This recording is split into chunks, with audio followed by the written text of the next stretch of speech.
Breaking into the music business is a unique journey for everyone, but the love of music and the culture is the connecting tie. These are the untold stories of how Canada's most prominent Black entertainment professionals got started in an industry that never sleeps. I'm Jesse Jones, and welcome to Season 2 of Amplify.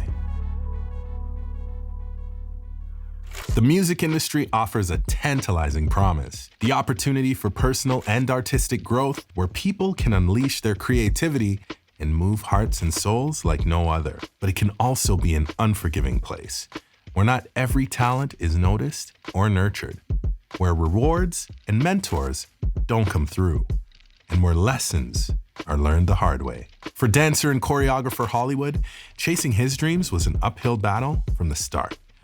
But one hard lesson he should have never had to learn was the ugly face of homophobia in the music industry.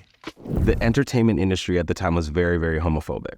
And I was this 19, 20-year-old, very thin, very flighty. And by flighty, I mean like flighty. Like I was very light. I was very delicate. And there was just no room for that sort of representation in that era and that time of video. So I was watching like all of my friends, all the people that I grew up with, like ponytails was the first girl I slow danced with ever in my life, like in elementary school. Like these are people who to this day I am still friends with, and I'm watching all of them get all these opportunities and doing the thing that I want to do, but I just wasn't being invited into these spaces.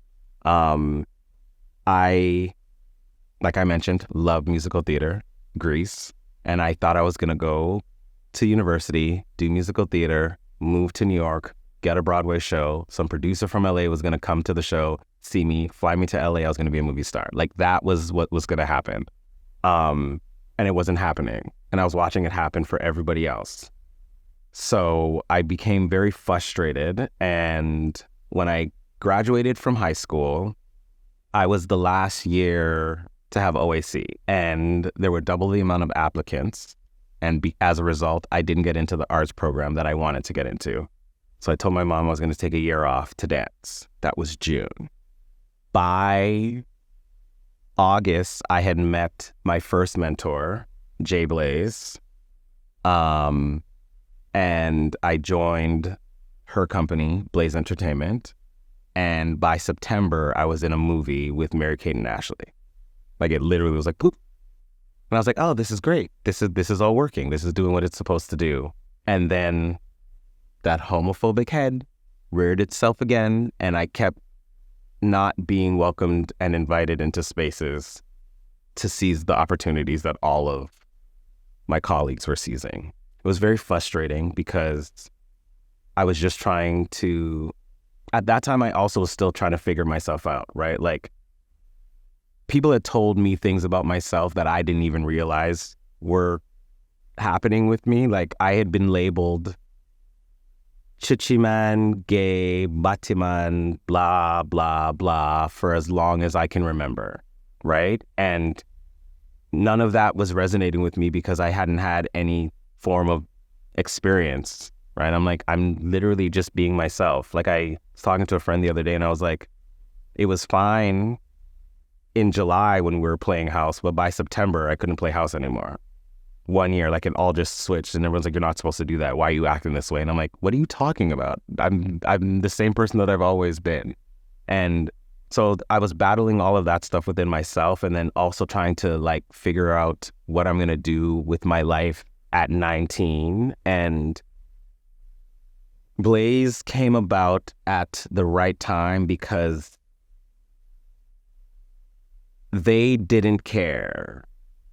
And I won't give these women a lot because it wasn't always positive. But one thing I will say is that they welcomed me and embraced me and allowed me to figure out balancing the feminine energy and the masculine energy within myself in terms of my art. And we had a good run. We had a really good time. Of course, life isn't always clear-cut. There are moments when good intentions clash and the path to victory becomes blurred. Sometimes the traditional ways of doing things may not yield the desired results. And so you have to think outside the box, challenge norms, and forge new paths towards a better outcome. Which is exactly what Vivian Barclay, managing director of Warner Chappell Music Canada, did. Hers was a lesson in adaptability and finding creative solutions to complex problems. That's one of the hardest lessons I've had to learn, which is that I'm a very logical person, and I'm like, this is the right way to do something and this is the wrong way to do something. And just because we know what right and wrong is, it doesn't necessarily mean people are going to go down that path. And I've had to go, okay, cool. We're not going to go down the path that we're supposed to go down. We just have to find another way to do it. And that's been a hard lesson. Perhaps the greatest lesson for Grammy-nominated producer Quest was discovering that not everyone had his back. It was a stark realization that not everyone would be a reliable ally on his path to success. Allies who seemed supportive at first would eventually reveal their true colors. Hardest lesson that I've ever had is not being naive and not putting yourself in a space to think that everyone has your best interest at heart, right? I know one of the lessons I remember learning earlier on, my manager, his name is Matt McNeil, and I've been working with him for about 10 plus years, amazing guy. And I remember when I first met him, the first time we had a conversation, the first question he asked me was like, do you have an attorney? And I said, no, I don't have an attorney. And he was like, okay, cool. Well, you need to get an attorney because you don't need me as your manager. Like, you don't even need a manager, but you need a lawyer, right? And I was like, okay, cool. I'm gonna get a lawyer. So we got a lawyer. And I remember one time we were talking and he's like, yo, what does your lawyer do? And I'm like, what do you mean? He's like, well, what does your lawyer do? I'm like, well, she takes care of my legal stuff. He's like, well, what is that exactly? And I was like, well, I don't know. He's like, well, you should know. You should know these things. You should know what she does. You should know what your accountant does. You should know what I do. You know what I mean? It's not your job to be a manager or be a lawyer or be an accountant, but it's your job and your due diligence to understand how these things work. So when you have these people in your presence or on your team, you know they're doing their jobs adequately. Don't be a fool and be naive and think everyone's looking out for what it is you're looking out for. Sometimes people are just looking for a quick buck, and it just is what it is. And it's no shade to anyone. It's just dependent on where they are in their life cycle at that point in time. It will dictate how they move about certain things, but you need to understand. You need to not be naive. Don't be a fool. Learn these things and give everyone the space to do what they need to do, but also keep a watchful eye out and understand what's going on, right? So I think that's the biggest lesson, not being naive and knowing that not everyone is working with you or working towards the same goal as you, right? And it's just the reality of life. People not having your best interests at heart was also a tough pill to swallow for Carey, especially when you throw patriarchy into the mix. Returning to work after maternity leave should have been a celebrated milestone, but it became a harsh reminder of the gender biases that persist in the professional world. I was basically met with I'll call it an opportunity, but looking back at it, I don't feel like it was the right opportunity for me to go into brand and strategy instead of being focused on marketing. Ahead of my maternity leave, I was working on projects that were pretty substantial for the organization I was working with at the time. And when they presented me with the opportunity to do branded strategy, I was like, sure, new learnings. But it was because I had a child and they were thinking that the limitations that it would put on me to travel and to be available, morning, noon, and night were going to conflict with my new responsibility versus having an open conversation with me about what that looked like.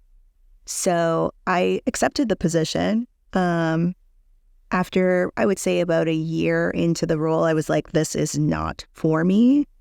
And had many conversations, both, with my direct bosses and my international affiliates to be like, there's got to be a different opportunity. And eventually I was heard in the sense of they realized that I didn't want to be in that role, but they also didn't afford me an opportunity to be in the role that I had originally been within. So at that time, a decision was made and we parted ways and I took a contract instead. for Sony Music. Amidst the highs, lows, trials, and tribulations, we often realize we cannot do it all alone. We need people. People become our pillars of strength, our allies and mentors who shine a guiding light, offering wisdom and support. I always tell myself that there's more than one way to do something, right? There was a book that I read recently, I want to say about a year ago, called The Third Door. And basically the author was explaining that when you're trying to get something done, there's always, he used the analogy of a house. He's like, there's always the front door, there's the back door, and if that doesn't work, there's an open window on the second floor. You just got to figure out your way to get to it. So that's kind of how I look at things. There's always another way of getting things done. So it's even when you're presented with a challenge, it's usually one of those things where it's challenging because whatever's on the other side of that is probably very fruitful. And if it wasn't challenging, then everyone would be able to attain the fruit and enjoy whatever it is. So I always look at it like, okay, if there's something in front of me, how do I do this? And if I can't do it, who do I get to help me do this? And I think that's another conversation that a lot of people don't talk about because we're so fixated on being a jack of all trades and master of none. But there's value in imploring and giving people around you the ability or making them a part of your journey, because no man is self-made. The concept of being self-made is ridiculous. You need someone at some point in your journey. So giving people the space to help you figure things out. Working collectively is always better than working alone. In the journey of life, mentors can come in many shapes and sizes. They may be older or younger, more experienced, or just a step ahead. They can be found within our personal and professional circles, or even in unexpected places. Vivian found hers in Juno Special Achievement Award winner and trailblazer for the Afro-Caribbean culture, the late, great Denise Jones. Denise was somebody that I met early on in that process, and she showed me that you could be a woman that looked like me, come from where I come from in Jamaica, be in a big city like Toronto, own a business, support artists, have a family life, just be an all-around boss. And she had integrity doing it. And I think that's super important. In the search for acceptance and belonging, members who experience rejection from members of their biological family often yearn to fill that void. Finding a familial connection with someone who shares their identity becomes paramount. And Hollywood found his mentor and adoptive father, or gay father, in DJ Black Cat, one of the first DJs to spin hip-hop, reggae, and R&B in Toronto's queer community. Not just within the industry, but also within life. DJ Black Cat, who's like legendary DJ within the Black queer community, he is my gay father. And I met him at 17, and I was like, he was DJing for Pride one year, and I went up to him, I'm like, can I carry your crates? Because he was still mixing with records. And he's like, yeah, I'm going down the street. And I carried his crates down the street. And ever since then, he always just like had my back. So, as we've seen, dreams can only take us so far. It takes the guidance and support of many to open doors and help us navigate the twists and turns of the industry, which MJ, the host of Pure Country Radio, knows all too well. When it comes to doors, I open them, and there are a few people that held the door open for me, right? Or even showed me to the door. Linda, the woman who knew that, okay, no, you have something, let's get you into radio. Boy, did she guide me through the beginning of my career in radio. There's a new friend I made. His name is Dale. He works in the industry. He's a label rep, and he heard that I knew what I was talking about when it came to music and country and the way things are kind of sometimes often very strange in the industry. And so we connected on that, and he kind of kept saying, no, like, this space is for you. This space is for you. Like, you're going to change things. He kept saying, you just wait. People will talk, right? A friend, Sarah. And I got to tell you, a new one, and her name is Keziah. The recurring pattern of competition and pulling people down is a cycle that Carey Riley, Sony Music Entertainment Canada's marketing director, has vowed to break. She's determined to pave the way for a new generation of mentors who will shape the future. I honestly never understood the gatekeeping the way that it was happening. Like, I get it. Like, people age within their jobs and then they don't feel as though they have the opportunity to move on to something else. So they want to hold that job for as long as they can. But I never understood it from the stance of like, everything evolves. And so if you're not teaching a younger generation what they need to know, who's going to be able to function moving forward? Who's going to be able to take this legacy and run it? Like, doing it in isolation just never made sense to me. And so, we had the whole era of the crabs in the bucket. Somebody gets up and somebody's pulling you back. But going back to even like how we kind of grouped ourselves with other individuals, it was always about, okay, well, if we can get you to here, then maybe we can get to here as well, as opposed to trying to pull somebody down. So now in my current role, it really is about holding the door open. It really is about mentoring and, championing strengths and identifying weaknesses or opportunities for growth with, whether that's peers or employees of mine. So, how is success in this industry truly measured? For Beni Johnson, the man behind the go-to hip-hop platform in Calgary, 10 at 10 Music and Culture, it's not individual triumphs.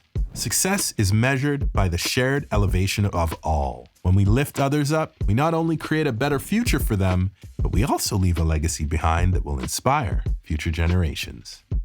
A high tide rises all boats, right? So I feel like if I can amplify the people that are around me, there's singers, there's producers, there's DJs, all these things, and I can make everyone else look dope, then the next people that come after them look just as dope or even doper.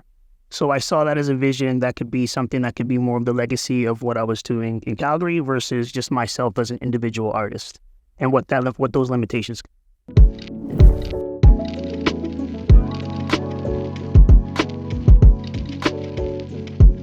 So what's next for our talented protagonists? As we embark on the next chapter, we uncover their regrets, their motivations, and their definitions of success. While many still feel they haven't fully made it, they've already accomplished remarkable things. Tune into episode 4 of Amplify to learn more.